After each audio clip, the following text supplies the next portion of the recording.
అందుకే ఆ పొద కింద తన కుమారుణ్ణి పాడవేసి ఏం చెబుతుంది తెలుసా?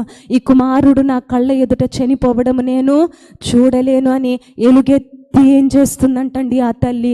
ఏడుస్తుంది. ఏం తెలుసా? ఏమి చేయలేని పరిస్థితి, ఏమి చేయలేని పరిస్థితి. ఇంటి నుండి తోలివేయబడింది, ఇంటి నుండి దూరాన పారవేయబడింది.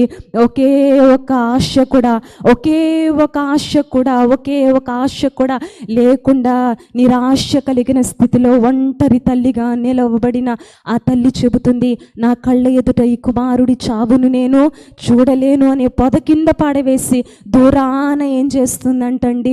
వెళ్ళి ఎలుగెత్తి ఏం చేస్తుందంట?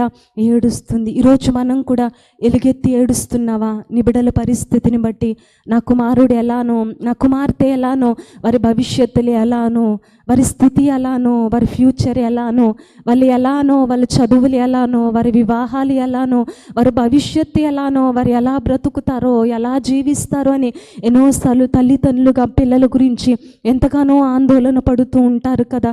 అయ్యో, నేను ఒకవేళ వెళ్ళిపోతే నా బిడ్డల పరిస్థితి ఏమో, ఒకవేళ నేను వెళ్ళిపోతే నా పిల్లలు ఎలా బ్రతుకుతారో, అయ్యో నా కుమారుడు అమాయకుడే, నా కుమార్తె అమాయకురాలే, ఎలా బ్రతుకుతుందో ఈ లోకంలో, ఎలా జీవిస్తుందో ఈ లోకంలోని ఎన్నోసార్లు తల్లి హృదయం ఇలా కొట్టుకుంటూ ఉంటుంది కదండి. తన పిల్లల నిమిత్తం ఎలుగెత్తి హాగరు ఏం చేస్తుందంట?